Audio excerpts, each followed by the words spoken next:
North Carolina's top counties for growth is also one of the state's top counties for forever chemicals. That's according to a new report which lists Brunswick County's public utilities as one of the largest in the state with PFAS levels above the new federal standards. County leaders say work is being done right now to fix that problem. And WECT's Delaney Tarpley got an update on the effort to lower the PFAS numbers. Now, Delaney, we've known about the contamination for years, so what's the importance of this new report? Well, John, it looks at the current contamination levels in comparison to the new standards announced recently by the EPA.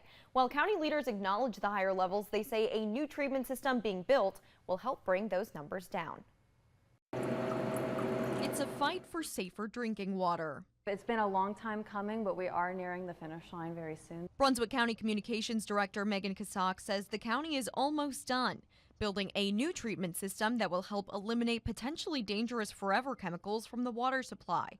Reverse osmosis is considered one of the most advanced and best ways to remove PFAS compounds from our water supply. It's currently under construction. We're about 78% complete to date.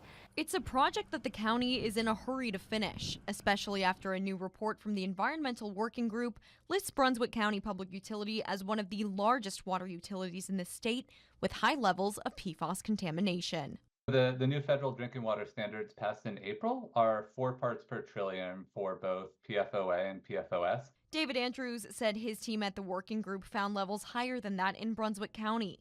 These numbers backed up by a sample study done by Brunswick County Public Utility in April.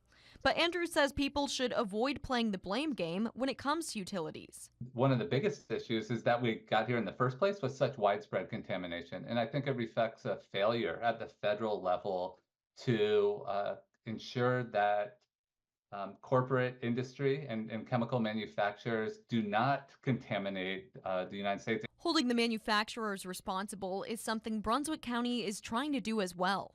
We are currently in a lawsuit against Chemours and DuPont because we want to hold them responsible for putting these contaminants in our water supply. But for now, work continues on the system designed to deliver uncontaminated drinking water. We're all going to, at the end of the day, benefit from the advancements that we're putting in place at this treatment plant.